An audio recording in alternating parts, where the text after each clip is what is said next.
નમસ્કાર દર્શક મિત્રો, લોકમંચમાં ફરી એકવાર આપનું સ્વાગત છે. લોકસભા ચૂંટણી 2024 અને આ 2024માં બધા જ પોલિટિકલ પાર્ટીઝ જેટલી પણ છે એ બધા જ લોકો પોતપોતાનું એડી ચોટીનું જોર લગાવી રહ્યા છે. પરંતુ જોવામાં આવે અને જે ઇન્ટેલેક્ચ્યુઅલ્સ લોકો છે, મતદારો પણ છે, એ બધા જ લોકો સતત ચૂંટણીના મુદ્દા ઉપર તો ધ્યાન આપે છે, પરંતુ સાથે સાથે એ લોકોનું ધ્યાન હોય છે લીડરશિપ અને મેનેજમેન્ટ ઉપર. આ એક એવો વિષય છે જે અમારી પાસે ઘણી બધી ડિમાન્ડ પણ આવી હતી. અમારા દર્શકોનું કહેવું હતું કે નોર્મલી રાજકીય ચર્ચાઓની વાત થતી હોય છે, પરંતુ લીડરશિપ અને મેનેજમેન્ટની ચર્ચા પણ આ લોકપ્રિય કાર્યક્રમ લોકમંચમાં થવી જોઈએ. અને એટલા જ માટે આજે મેં વિષય લઈને આવ્યા છે આપની સમક્ષ, લીડરશિપ અને મેનેજમેન્ટ. આ જ વિષયની ચર્ચા કરવા માટે અમારી સાથે હાજર છે ભાવેશ ઉપાધ્યાય, કે જેઓ મેનેજમેન્ટ એક્સપર્ટ છે, અને એમની સાથે છે શાંતનુ ગુપ્તા, કે જેઓ રાજકીય વિશ્લેષક છે. આપ બંનેનું સ્વાગત છે લોકમંચ કાર્યક્રમમાં. ભાવેશભાઈ, જે પ્રમાણે મેં શરૂઆત કરી એ પ્રમાણે કે લીડરશિપ અને મેનેજમેન્ટ, કોઈ પણ મેનેજમેન્ટનો સ્ટુડન્ટ હોય અને મારા માનવા મુજબ ભારત દેશનો કે કોઈ પણ વિશ્વનો કોઈ પણ વ્યક્તિ હોય, એ જો થોડુંક વિચારતો હોય તો એ રાજકીય પ્રવાહોમાં આવવાની સાથે સાથે પોતાની જાતને અલગ રાખીને પોલિટિકલ પાર્ટીઝનું મેનેજમેન્ટ કેવું હોય છે, લીડરશિપ ક્વોલિટી કેવી હોય, અલગ અલગ પક્ષોની કામ કરવાની પદ્ધતિ કેવી હોય છે, અને એ લોકો મેનેજમેન્ટ કેવી રીતે કરે છે એની ઉપર સતત એ લોકો ધ્યાન રાખતા હોય છે.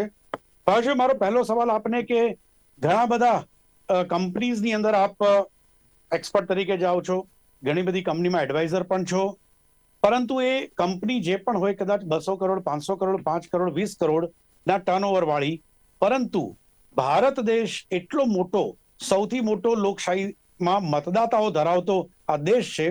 આ દેશમાં રાજકીય પક્ષ ચલાવવો એ મોટામાં મોટું મેનેજમેન્ટ છે. તો આપ પણ ઘણી વખત એના ઘણા લેસન્સ આપ શીખ્યા હશો ને શીખવાડતા પણ હશો. ભાવેશભાઈ. જી દેવાંગભાઈ, પહેલા તો હું તમને અભિનંદન આપું છું કે આવો ટોપિક તમારા મગજમાં આવ્યો અને આ ટોપિક વિશે આપણે ચર્ચા કરીએ છીએ. લીડરશિપ દરેક ક્ષેત્રે છે, અને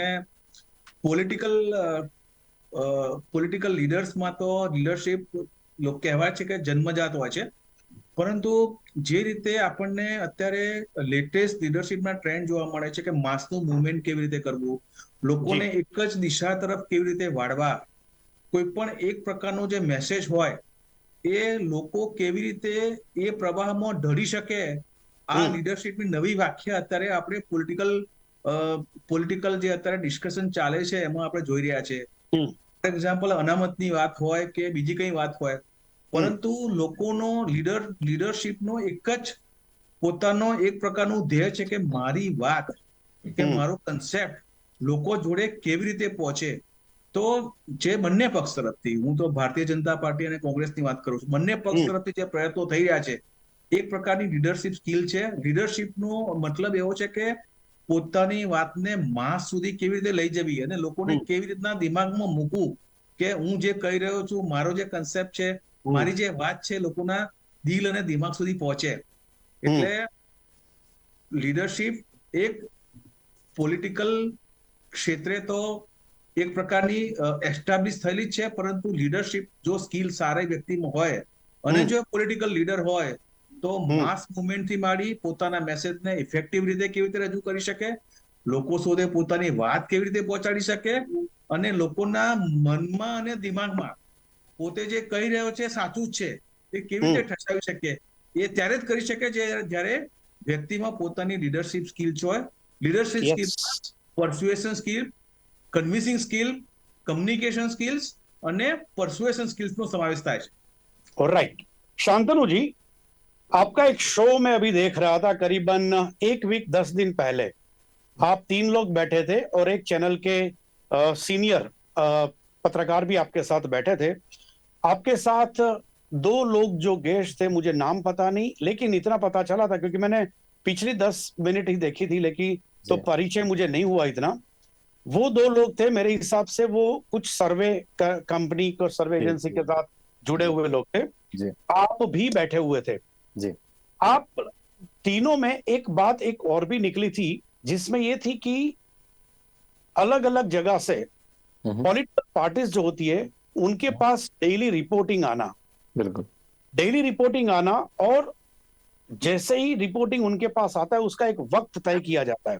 जैसे कोई भी कॉर्पोरेट कंपनी होती है, सेल्स में तो खास ये रहता है कि पूरे दिन में कहाँ कहाँ क्या हुआ, और शाम को बैठेंगे सीनियर लेवल के, मेरे हिसाब से एमडी लेवल के लोग भी कई कंपनियों में तो बैठते हैं, वो लोग डिस्कशन करते हैं कि आज ये हुआ, ये महीने में ये हुआ, ये साल में हुआ, तो अभी क्या करना है। तो क्या पॉलिटिकल पार्टीज में भी आप भी बहुत ही करीबी रहे हुए, दूर से भी देखा है, नजदीक से भी देखा है, पॉलिटिकल पार्टीज में सिस्टम क्या होती है, और जो अभी सक्सेस पॉलिटिकल पार्टीज बताई जाती है भारतीय जनता पार्टी को पिछले 2 चुनाव से जो जीत के आ रही है, सिस्टम क्या होती है रिपोर्टिंग की?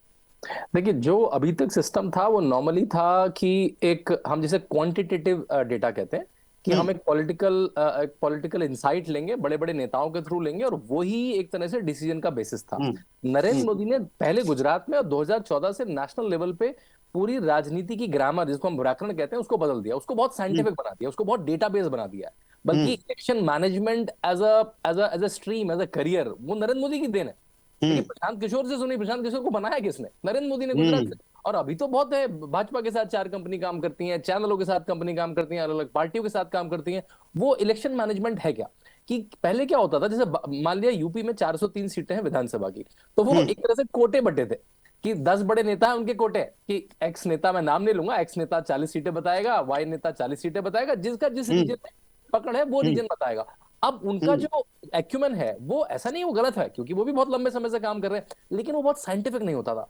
अभी क्या होता है, एक सर्वे पहले एक कंपनी कराती है, एक लोकल स्टेट पार्टी कराती है, एक सेंट्रल कोई अमित जी की टीम करवाएगी, अमित शाह जी की टीम करवाएगी, फिर एक संघ से नाम आएगा, फिर एक लोकल पार्टी से नाम आएगा। वो सारे नामों को ट्रायंगुलेट करके अगर विनेबिलिटी है तो टिकट दिया जाएगा, अगर लगता है अपना कैंडिडेट नहीं है, कोई कैंडिडेट बाहर से लाना है, तो उससे बात करी जाएगी, अगर लगता है कैंडिडेट बदलना है तो बात करी जाएगी। तो और उसके ऊपर से जो लोकल कैंडिडेट है, जो मैंने कहा था कोटा होता है, उसकी भी बात सुनी जाएगी। लेकिन अभी विनेबिलिटी को बहुत माइन्यूटली देखा जाता है, और जैसे नरेंद्र मोदी ने विधा शुरू करी, सबने इसको एक्सपर्ट पैदा हो गए मार्केट में, बहुत सारे लोग इस विधा पे काम करने लगे, तो एक नई इंडस्ट्री डेवलप बन गई, जिसको हम इलेक्शन मैनेजमेंट कहते हैं। अब छोटे छोटे, अब मान लिया एक प्रशांत किशोर, एबीएम, वराहे, इन्फोक्रंच, जारविस, ऐसे बहुत सारी कंपनी बन गई। उसमें से जो छोड़ देता है वो अपनी कंपनी बना लेता है, जैसे होता था इन्फोसिस से 4 लोगों ने छोड़ा, उसने पटनी कंप्यूटर्स बना ली, विप्रो से किसी ने छोड़ा, उसने कुछ और बना लिया, जैसे होता था। तो इलेक्शन मैनेजमेंट को साइंटिफिक करने का श्रेय नरेंद्र मोदी, अमित शाह को जाता है, उनका दिमाग और एक का एग्जीक्यूशन। शांतनु जी, मेरा बेसिक सवाल ये था कि डेली रिपोर्टिंग का एक सिस्टम बना हुआ है बिल्कुल भारतीय जनता पार्टी में, उसके बारे में कुछ बताइए कि तो पूरे दिन में जो भी घटनाएं बनती है वो बिल्कुल एक जगह पे आ जाती है और बाद में कुछ स्ट्रेटेजी प्लान किया जाता है। जी, तो जैसे जो भारतीय जनता पार्टी के, मान लिया कोई उनके कैंपेन्स देख रहा है ना, जैसे अश्विनी वैष्णव जी उनके कैंपेन देख रहे हैं, विनोद तावड़ी जी उनके कैंपेन देख रहे हैं, कोई उनका मीडिया देख रहा है, तो सुबह सुबह सारी मीडिया की खबरें क्या क्या है, क्या बड़ी क्लिप चली है, क्या बड़ी न्यूज छपी है, छोटे अखबार में, बड़े अखबार में, अंग्रेजी में, गुजराती में, मराठी में, विदेश में किसने जाके क्या कहा है, कि भाई सैम पिट्रोडा ने क्या कहा है, सलमान खुर्शीद ने लंदन में जाके क्या है, वो सारा कलेक्ट हो जाता है। और फिर पार्टी लाइन भी दी जाती है। मैं छोटे जो पार्टी के लोग हैं उनसे पूछता हूँ कि भाई आपने जो बोला, मैं जब चैनल पे जाता हूँ तो कैसे बोला ये। मैंने समाजवादी पार्टी के एक प्रवक्ता से बाद में पूछा कि आपने ये बोला किस आधार पे बोला, क्या पार्टी लाइन दी गई थी? कह रहे नहीं, जो पहला प्रवक्ता बोल देता है वही पार्टी लाइन बन जाती है। भाजपा के से उससे पूछता हूँ, कहता नहीं सुबह सुबह डिसाइड होता है। बल्कि मंत्री, अगर मान लिया बजट पे डिबेट है तो निर्मला सीतारमन जी हमारे साथ बैठेंगे सारे पैनलिस्ट के साथ, उनको समझाएंगे बजट क्या है। तो मतलब जब आपको डिबेट आएगी तो इन्फॉर्म डिबेट होगी, ऐसा नहीं कि हेयर से कुछ भी बोल दिया, ऐसा आवेश में आके कुछ भी बोल दिया, जिससे उसको एजुकेशन हो। और उसके भी एक्सपर्ट हैं, आपको मिलेगा कि जैसे एक गोपाल जी हैं हमारे, वो फाइनेंस की चीजें देखते हैं, वो सबको समझाएंगे। तो उस तरह से फीडबैक आता है, कैंपेन का फीडबैक, हर रैली का फीडबैक आता है, कितने लोग आए, कैसे आए, उसमें कितना था, लोग गए कैसे, कहाँ से लोगों को लाना पड़ा, क्या लोग स्वतः आ गए, वो सबका डेटा, उसमें कितने लोगों ने यूट्यूब में देखा। फाइन भावेश जी कुछ ऐड करना चाहते हैं जी। દેવાંગભાઈ, કોર્પોરેટમાં જેમ MIS હોય ને, એક ઓર્ગેનાઇઝેશનમાં કેટલું પ્રોડક્શન થયું, કેટલું ક્વોલિટી થયું, કેટલા યુનિટ બનાયા, કેટલા મેન પાવર, એવું મારા જે સૂત્રો છે એ પ્રમાણે મને જે બહુ ઇફેક્ટિવ એમાં ભારતીય જનતા પાર્ટી મેનેજ કરી રહી છે. અને સ્પેશિયલી નરેન્દ્ર મોદી સાહેબને તો દર 35 મિનિટમાં કે 40 મિનિટમાં એક MIS ચાલે છે, કે એમાં MIS નું બી એક માળખું મને જે જાણવા મળ્યું છે પ્રમાણે કે ભાઈ આજે દિવસમાં કેટલી રેલી થઈ, કોણ લીડર્સે ક્યાં રેલી કરી, કેટલા રેલીમાં કેટલા માણસો એસ્ટિમેશન હતા, કોણે શું વાત કરી, અત્યારે છેલ્લા દિવસમાં દરેક વિપક્ષના નેતાએ શું કીધું. એટલે તમે જે વાત કરી ને કોર્પોરેટ જે MIS એની જે એટલું બધું સ્ટ્રોંગ છે ભારતીય જનતા પાર્ટીમાં અને સ્પેશિયલી લીડરશિપમાં ભારતીય જનતા પાર્ટીમાં, એટલે એમને પળની ખબર પડે છે અને પળે એમની સ્ટ્રેટેજી અને ફાઇન ભાવેશજી અહીંયા કન્ટિન્યુટીમાં આજે વિચાર આવ્યો એમાં એ પણ આજે આ મુદ્દો લેવાનું એક કારણ એ પણ હતું કે આજે પ્રધાનમંત્રી નરેન્દ્ર મોદીએ અમિત શાહને એક પત્ર લખ્યો છે. એ પત્રમાં એમને એપ્રિશિએટ કર્યા અને બિલકુલ એમનું સ્પેશિયલ સ્ટેટમેન્ટ હતું કે આ મારા મૂલ્યવાન સાથી છે. સો આ એક પોતાની ટીમના જે મેમ્બર હોય, જે કોર પર્સન હોય, એને એપ્રિશિએટ કરવું. આની સાથે સાથે ડાઉન લાઇનમાં જે હજારો લાખો કરોડો કાર્યકર્તાઓ છે એ લોકોનો ઉત્સાહ વધારવો. પરંતુ આ વાતની સાથે હું એક વસ્તુ એડ કરવા માંગીશ ને આપણી પાસે એના વિશે ડિટેલ પણ જાણવી છે કે કાર્યકર્તાઓનો ઉત્સાહ વધારવો અને એમને શિસ્તમાં પણ રાખવા, આ એક બહુ જ ટોપ લીડરની આ ક્વોલિટી હોય છે. કારણ કે બહુ જો ઉત્સાહ વધી જાય એક લેવલથી તો ડિસિપ્લિનમાં પણ ક્યાંક ક્વેશ્ચન આવી શકે છે. સો આજે જે અમિત શાહને પત્ર લખ્યો નરેન્દ્ર મોદીએ અને ઉત્સાહ વધારવાની સાથે કાર્યકર્તાઓને શિસ્તમાં રાખવું, એના માટે પોલિટિકલ પાર્ટીઝની ડિટેલ આપનું એનાલિસિસ શું કહે છે? એક સારા લીડરનું એક સરસ એક્ઝામ્પલ છે નરેન્દ્રભાઈ મોદી કે ફોર એક્ઝામ્પલ લીડરશિપની વ્યાખ્યા શું? તો લીડરશિપની વ્યાખ્યા એવી છે કે જેટલા બી રિસોર્સિસ અવેલેબલ છે એ રિસોર્સિસમાંથી બેસ્ટ ઓપ્ટિમમ પ્રોડક્ટિવિટી કેવી રીતે કાઢવી અને એને ચેનલાઇઝ કરીને કેવી રીતે મેક્સિમમ એનો આઉટપુટ લેવો, દેટ ઇઝ લીડરશિપ. જે નરેન્દ્રભાઈ સાહેબ સારી રીતે જાણે છે. આજે અમિતભાઈ શાહને શાહ સાહેબને એમને જે લેટર લખ્યો છે બેસ્ટ એક્ઝામ્પલ છે લીડરશિપનું. માણસ કોઈ પણ લેવલ સુધી લીડરશિપ પર પહોંચે પણ એમને ઇન્સ્પિરેશન અને મોટિવેશનની જરૂર તો પડે જ છે. અને એ આજે એમને એસ્ટાબ્લિશ કર્યું છે કે એમને અમિતભાઈ શાહને જે બ્યુટીફુલ લેટર લખ્યો છે જેમાં એમના એકનોલેજમેન્ટ એમને આપ્યું છે, એમને જે કન્ટ્રીબ્યુશન કર્યું છે એમની સરાહના કરી છે અને સાથે સાથે ભારતીય જનતા પાર્ટીને એક આહવાન કર્યું છે કે જે રીતે સામાન્ય કાર્યકરમાંથી એક સરસ નેતા બની શકે છે એ જ રીતે દરેક કાર્યકર પણ બી ગૃહમંત્રીની પોસ્ટ સુધી પહોંચી શકે છે. એટલે Narendrabhai as a great leader, એક ગુડ ટુ ગ્રેટ કરીને એક બુક છે, એમાં ગુડ તો બધા છે પણ ગ્રેટ લીડર શું કેવી રીતે કહી શકાય એના વિશે બહુ વિસ્તૃત છણાવટ કરી છે. એનું બેસ્ટ એક્ઝામ્પલ સાહેબે આજે આપ્યું છે નરેન્દ્રભાઈ. ओके शांतनु जी, जो पहला मेरा सवाल था उसमें आपने बताया कि किस तरह से भारतीय जनता पार्टी की सिस्टम काम कर रही है, रिपोर्टिंग की सिस्टम. सो केडर बेस्ड पार्टी बनाने के लिए आपको पावर डिस्ट्रीब्यूट भी करना पड़ता है, लेकिन पावर डिसेंट्रलाइज करने के बावजूद भी डिसीजन जो है ना वो सेंट्रलाइज रखा गया है. ये मैं दो कंपैरिजन मुझे करनी है आपसे भारतीय जनता पार्टी और कांग्रेस के बीच में. पावर डिस्ट्रीब्यूट किया, पावर डिसेंट्रलाइज किया, लेकिन डिसीजन जो मेकिंग है ना वो सेंट्रलाइज रखा हुआ है. देखिए, मैं भाजपा के केस में कहूंगा वो सेंट्रलाइज है लेकिन डिसेंट्रलाइज भी है. कैसे? जैसे मैंने आपको टिकट की विधा बताई. भाजपा में टिकट, जितनी मेरी समझ है, जितनी मैंने बात करी, वो होता क्या है, पार्लियामेंट्री कमेटी बैठती है, लेकिन पार्लियामेंट्री कमेटी में, जैसे पार्लियामेंट्री कमेटी में उस स्टेट के लोग भी बैठते हैं, तो हर पार्लियामेंट्री कमेटी में मान लिया उत्तर प्रदेश के टिकट की चर्चा हो रही है तो उसमें उत्तर प्रदेश के अध्यक्ष, उत्तर प्रदेश के संगठन मंत्री बैठेंगे और कोई बड़ा नेता उत्तर प्रदेश का तो एक आध वो भी बैठेगा. मुख्यमंत्री है तो मुख्यमंत्री, अपनी सरकार है तो मुख्यमंत्री बैठेगा. ये तीनों लोग बैठेंगे और पहली लिस्ट यही लेके आएंगे. तो एक तरह से डिसेंट्रलाइज, चर्चा वहीं से शुरू होगी. उसके बाद अमित शाह जी के हाथ में, किसी के हाथ में एक सर्वे भी होगा कि जो आप 3 नाम दे रहे हैं पैनल में, वो मेरे सर्वे में कैसे आ रहे हैं, वो आपके सर्वे में कैसे आ रहे हैं, इसमें किसी और का कुछ कहना तो नहीं है. तो सेंट्रल एक तरह से गाइडेंस है लेकिन इनपुट बेस से ही आ रहा है. तो ये बहुत इंपॉर्टेंट है. और ऐसा भी है, मैंने सुना है कि अगर अमित शाह जी भी चाह लें और नरेंद्र मोदी भी चाह ले तो टिकट नहीं मिल सकती भाजपा में अगर वो विनेबल नहीं है तो. और ये बहुत अच्छी बात है कि इसलिए नहीं कि मैंने कह दिया इसलिए कोई मेरिट बेस्ड इंक्रीमेंट और प्रमोशन होता है. मेरिट बेस्ड प्रमोशन है, ठीक कह रहे हैं. इसलिए नहीं कि मैंने कह दिया या आपने कह दिया.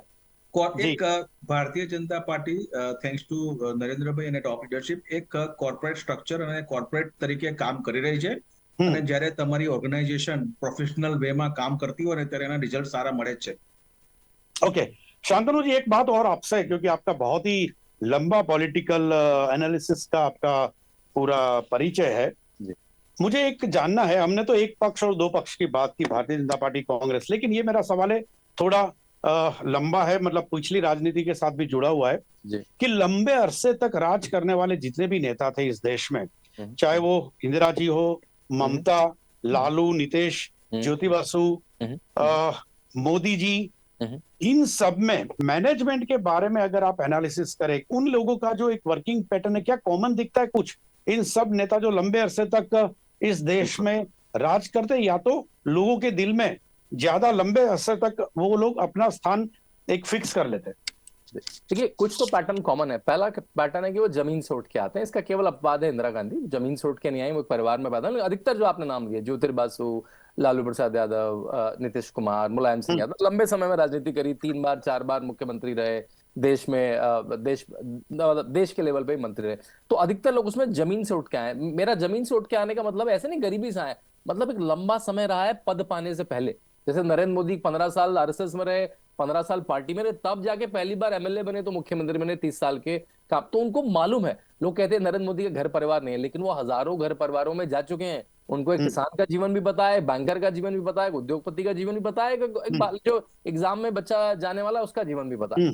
दूसरी बात, उनको उनके लिए लोगों का जीवन या भारत की तरह ट्यूशन की क्लास नहीं है कि भाई 4 रुपये मेरे को सैम पिट्रोडा या किसी को लगाना पड़ेगा, या मेरे को जयराम रमेश को लगाना पड़ेगा। गरीबी सिखाओ मुझे, भारतीयता सिखाओ, एमएसपी सिखाओ, एमएसपी सिखाओ। उन्होंने बचपन से सीखा है। उनको मालूम है कि वो चूल्हा क्यों नहीं है घर में, तो क्या दिक्कत आती है उसको, लकड़ी फूकने में क्या दिक्कत आती है, लकड़ी उठाने में क्या दिक्कत आती है, सुबह सुबह 30 लीटर जब सिर पे पानी रख के आते हैं तब क्या दिक्कत आती है, जब सुबह शौच के लिए उसको बाहर जाना पड़ता है तो क्या दिक्कत आती है। तो सामने से देखा है। और दूसरा, डिसिप्लिन लाइफस्टाइल है, बहुत ज्यादा डिसिप्लिन लाइफस्टाइल। बहुत सारे वो सुबह उठेंगे, उनका काम सामाजिक राजनीतिक काम से खत्म होगा, कोई हॉलिडे नहीं होगा, कोई गॉसिप नहीं होगा, केवल जीवन सामाजिक राजनीतिक काम के लिए ही होगा।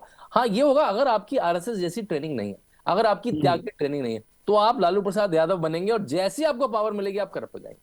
अगर आप मुलायम यादव होंगे तो अब जैसी आपको पावर मिलेगी, तो उसके लिए देखिए, एक तो होना है आपको जमीन से आना है, आपको शार्प होना है, जो लालू प्रसाद और मुलायम के साथ भी था। लेकिन वो किसी ऐसी ट्रेनिंग से नहीं आए थे लंबी, जो त्याग की ट्रेनिंग है, जो सेल्फलेसनेस की ट्रेनिंग है। तो आपकी करप्ट होने की पॉसिबिलिटी किसी की भी ज्यादा है। हम आप भी जब पावर की पोजीशन में पहुंचेंगे तो करप्ट हो सकता है। तो ये कुछ एलिमेंट्स है मेरे ख्याल से जो जरूरी है। ओके, भावेश जी, લીડર ની ક્વોલિટી કોર્પોરેટને ભૂલી જઈએ, પરંતુ હવે પોલિટિકલ પાર્ટી ઉપર જો ફોકસ કરીએ, તો લીડર અને લીડરશિપની ક્વોલિટીમાં આપને શું લાગે છે? હું જે 2-4 મુદ્દાઓ કહું છું એ મુદ્દાઓ મહત્વના છે, પરંતુ એની સાથે સાથે અને આ મુદ્દાઓ કેટલા મહત્વના કે એક તો સારો વક્તા હોવો ખૂબ જ જરૂરી છે. He or she should be a good orator. Continue સફળતા મળવી એ પણ બહુ જરૂરી છે, કારણ કે પ્રયાસો કરીને જો સફળતા નથી મળતી તો પણ લીડરની ક્રેડિબિલિટી થોડીક ઓછી થાય છે. ક્રાઇસિસ મેનેજમેન્ટ અને એની સાથે એગ્રેસિવનેસ, આ મને લાગે છે કે આ 4 મુદ્દા મેં કીધા, એમાંથી આપનું એનાલિસિસ શું છે કે પોલિટિકલ પાર્ટીના લીડર તરીકે લીડરશિપમાં ક્વોલિટીઝ કઈ કઈ હોવી જોઈએ? દેવાંગભાઈ, લીડરશિપનો મેઇન ફંડામેન્ટલ્સ જે તમે કીધું એ પ્રમાણેના જ છે, પરંતુ એક જે લીડરશિપનો જે ગુણ હું પોલિટિકલ લીડર્સમાં જોઈ રહ્યો છું કે એક છે ક્યુરિયોસિટી. નવું નવું જાણવાની ને પોતાની જાતને અપડેટ કરવાની. એ જો ગુણ લોકો આખી વર્લ્ડ જોડેથી લર્નિંગ કરીને પછી આપણને માટે જે યોગ્ય હોય ને ઇમ્પ્લિમેન્ટ કરવાની, અને જે વસ્તુ નવી છે, યંગસ્ટર્સને એડપ્ટ થઈ શકે એવી છે, એ લોકોને શોધીને યંગસ્ટર્સને કન્વિન્સ થાય એ કરવાની. એટલે લીડરશિપમાં crisis management, convincing power, good communication skill, એ બધા તો એસેન્શિયલ ગુણ છે જ, પણ curiosity, ability to learn new things, ability to implement new initiatives, ability to think differently, thinking out of box, working beyond the boundaries, આ બધા જે સ્કિલ્સ અને કોમ્પિટન્સી છે ને એ અનોખા છે. અને જે લીડરશિપ આવા નવા ગુણો એડપ્ટ કરે છે એ ચોક્કસ પોતાની પાર્ટીને બધા કરતા અલગ પાડે છે. शांतनु जी, भारतीय जनता पार्टी के लिए खास करके विपक्ष ये कहती है कि ये पार्टी है ना बिल्कुल 100% हर दम इलेक्शन चुनाव के लिए तैयार रहने वाली पार्टी है. कभी भी चुनाव आ जाए उसको कोई फर्क नहीं पड़ता, और इसलिए वो कंटिन्यू अपने कार्यकर्ताओं को, अपने लीडर्स को, जो भी संगठन के लीडर्स है उनको कंटिन्यू एंगेज रखते हैं अलग अलग प्रोग्राम्स में. तो क्या एक आपका खुद का जो अभ्यास क्या कह रहा है कि देखो कार्यकर्ताओं को कहीं से सैलरी तो मिलता नहीं है, बिल्कुल, पॉलिटिकल पार्टीज का एक झंडा लेके वो निकलते, उनके घर वाले भी उनको कहते होंगे कि अरे क्या है यार, क्या तेरे को घर में रोटी देने थोड़ी आ रहे। जी ये आप केसरी पकड़ लिया, ग्रीन पकड़ लिया, व्हाइट पकड़ लिया, तिरंगा पकड़ लिया, कोई भी पॉलिटिकल पार्टी हो, जी तो ऐसे लोगों को कंटिन्यू एंगेज रखना और उत्साह थोड़ा भी कम नहीं होने देना, बिल्कुल, ये भी बिल्कुल। कितना कठिन काम है। शांतनु जी। बिल्कुल कठिन काम है, खासकर जो कैडर बेस्ड पार्टी है भाजपा जैसी, जिसमें पद की बहुत गरिमा है। अगर एक युवा मोर्चा का कार्यकर्ता भी होगा और नरेंद्र मोदी बनारस में उतरेंगे तो पहला फूल वो देगा, उसका भी फोटो होगा नरेंद्र मोदी के साथ, जो विश्व का इतना बड़ा लीडर है। तो जो सेंटर में स्ट्रक्चर है कि एक प्रेसिडेंट होगा, कुछ वाइस प्रेसिडेंट होंगे, कुछ जनरल सेक्रेटरी होंगे, एग्जीक्यूटिव होगी, 5 मोर्चे होंगे, उसमें भी सेम स्ट्रक्चर होगा, राज्य में सेम स्ट्रक्चर होगा, जिला में सेम स्ट्रक्चर होगा, मंडल पे सेम स्ट्रक्चर होगा, बूथ पे सेम स्ट्रक्चर होगा, तो लाखों लोगों की एक पार्टी होगी। उसको हर समय काम देना। मुझे याद है 2019 में जैसे ही हम लोकसभा का चुनाव भाजपा जीती, मैं उत्तर प्रदेश में था और वहां सुनील बंसल जी उस समय वहां के संगठन मंत्री थे, उनसे मेरी भेंट हुई और वो कुछ अगला कार्यक्रम बना रहे थे, 15 दिन होते चुनाव के, कोई शायद दीनदयाल उपाध्याय जी की कोई क्विज कंपटीशन करा रहे थे पूरे सारी जगह पे, पूरे बूथों पे। मैंने कहा इसकी अभी क्या जरूरत है? कह रहे नहीं, मुझे अपने कार्यकर्ता को पॉजिटिवली एंगेज भी रखना है, जिससे उसका एक तो ज्ञानवर्धन हो, उसको अपने नेताओं के बारे में पता लगे, उसको अपनी आइडियोलॉजी के बारे में पता लगे, हम तो आइडियोलॉजी बेस्ड पार्टी है, वही कार्डर बेस्ड पार्टी है, तो और उसको एंगेज भी रखना है मुझे पॉजिटिवली, जिससे मैं केवल इसलिए चुनाव के चुनाव बुलाऊं। और कह रहे चुनाव मेरे लिए मेरे सारे काम का वैलिडेशन है, केवल चुनाव नहीं है, एक तरह का ठप्पा है वो, कि जनता मुझे मेरे काम को पसंद करती है नहीं करती, तो मुझे वो वैलिडेशन तो सर एक प्रणाली के द्वारा हर 5 साल में लेना है, लेकिन मुझे जनता के बीच में जाना है। तो मैं केवल एक इलेक्शन मशीनरी नहीं हूं। अगर मैं सरकार बना लेती हूँ स्टेट में, अच्छी बात है, अगर सरकार नहीं भी बनाती हूँ तो मुझे एक एनजीओ की तरह भी ऑपरेट करना है, मुझे एक सोशल ऑर्गेनाइजेशन की तरह भी ऑपरेट करना है। ओके, अगर ओके, भुखमरी है तो मैं खाना भी खिलाऊंगी कहीं पे, अगर कोरोना की दिक्कत है तो मैं भी सॉल्व करूंगी एज अ पॉलिटिकल पार्टी। तो जी पॉलिटिकल जी, पार्टी को इलेक्शनरिंग मशीन, गवर्नमेंट बन जाती है तो गवर्नमेंट, और एक सोशल ऑर्गेनाइजेशन की तरह एंगेज करेंगे, फाइन फाइन फाइन तभी आप फाइन फाइन। जनता से जोड़ पाएंगे। ओके ओके, अंतिम सवाल आप दोनों को 1-1 मिनिट का वक्त दूंगा मैं। ભાવેશ જી, સૌથી પહેલા આ એક બહુ મજાની વાત છે અને મને લાગે છે કે આ આપ ઘણો સારો એની અંદર પ્રકાશ પણ પાડી શકશો। જે પ્રમાણે શાંતનુજીએ વાત કરી મેં પૂછેલા પ્રશ્નની અંદર કે રિપોર્ટિંગ સિસ્ટમ જે કોર્પોરેટમાં હોય છે એવી રીતે રિપોર્ટિંગ સિસ્ટમ સારું હોય તો જ કોઈ પણ પોલિટિકલ પાર્ટી સારું પરફોર્મ કરી શકે છે, પરંતુ આ બધાની વચ્ચે રિપોર્ટિંગ સિસ્ટમની સાથે સાથે એમની પાસે એમની કંપનીમાં, હું મેનેજમેન્ટની વાત કરી, હવે કમ્પેર કરીશું આપણે પોલિટિકલ પાર્ટી પાસે, એમની પાસે એમના ખબરી પર હોવા જોઈએ અને પોતાની ઇન્ટરનલ આઈબી પણ હોવી જોઈએ, જે સાચી વાત એમની પાસે મૂકે, નહીં કે સામે બેઠેલો જે એનો મેનેજર છે એને કીધું બધું પિંકી પિંકી બતાવે છે એવું નહીં। તો આ ખબરી અને ઇન્ટરનલ આઈબી એનું પણ કેટલું મહત્વ છે પોલિટિકલ પાર્ટીમાં? એટલે દિવ્યાંગભાઈ, કોર્પોરેટમાં છે ને અમારું ડિપાર્ટમેન્ટમાં અથવા તો કંપનીમાં ઇન્ટેલિજન્સ હોય છે, જેમાં કંપની વિશે, કંપનીમાં શું ચાલી રહ્યું છે, માર્કેટમાં શું ચાલી રહ્યું છે, કોમ્પિટિટર શું કરે છે, એની માહિતી આપણને મળતી હોય છે। એ જ રીતે પોલિટિકલ પાર્ટીમાં બી સાચી માહિતીના સ્ત્રોતો તો હોય જ, જે સત્ય પિક્ચર રજૂ કરે, જે રોજી પિક્ચર નહીં પરંતુ જે હકીકત છે રજૂ કરે।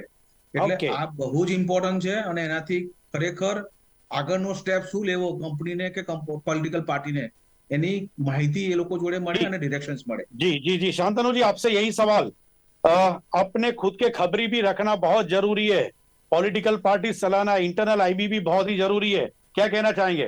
क्या ये नहीं रखा है कई पार्टियों ने, इसीलिए उनको दिक्कतें सामना करना पड़ रहा है? जी बिल्कुल ठीक है आपने कहा। देखिए भाजपा का जो इतना बड़ा स्ट्रक्चर है, इसको हम संघ परिवार कहते हैं, संघ के कम से कम 40-42 इंस्टीट्यूशन है, कहीं संस्कृत भारती है, कहीं संस्कार भारती है, कहीं एबीवीपी है, कहीं बॉर्डर के लिए भी उनकी एक सीमा प्रांत की ऑर्गेनाइजेशन है। वो एक तरह से खबरी की तरह काम करते हैं कि देश में, समाज में, गांव में, टाउन में लोगों के बीच चल क्या रहा है। फिर नेताओं के, जैसे नरेंद्र मोदी जैसे नेताओं के अपने लोग होते हैं कि वो कर्नाटका में पार्टी से इतर भी ट्रायंगुलेट करेंगे, पार्टी के लोग को भी एक तरह का मत तो नहीं दे रहे मुझे, मैं उसे ट्रायंगुलेट कर लूं, मैं उसे चेक कर लूं, क्रॉस चेक कर लूं। तो जितना ज्यादा नेता जमीन से कनेक्ट, हम कहते हैं कि नेता जमीन से कनेक्टेड है, उसका मतलब यही है कि भाई उसकी पार्टी से कनेक्टेड है, उसके आरएसएस से कनेक्टेड है, उसके पास 4 बिजनेसमैन होंगे जो बिजनेस के ट्रेंड चेक करेगा, उसके पास कोई स्टूडेंट ऑर्गेनाइजेशन, टीचर्स होंगे, कॉलेज के ओनर्स होंगे जो कॉलेज के ट्रेंड्स बताएगा। तो समाज के जितने बड़े अंग है उस पर कैसे आपकी पकड़ रहेगी, वो केवल पुलिस, आईबी और जो एलआईयू के थ्रू नहीं, एक अपना आपका तंत्र होगा, तभी आप एक आज की कॉम्पिटिटिव राजनीति में सफल नेता बन पाएंगे, मुझे लगता है। થેન્ક યુ સો મચ ભાવેશજી, શાંતનુજી, આપ બંનેનો ખૂબ ખૂબ આભાર। તો દર્શક મિત્રો, આજની હતી આ ચર્ચા લીડર, લીડરશિપ અને મેનેજમેન્ટ લોકસભા ચૂંટણી 2024 ને ધ્યાનમાં લઈને। ફરી મળીશું આવતીકાલે લોકમંચ કાર્યક્રમમાં એક નવા વિષય સાથે, નવા ગેસ્ટ સાથે। ત્યાં સુધી રજા આપશો, નમસ્કાર।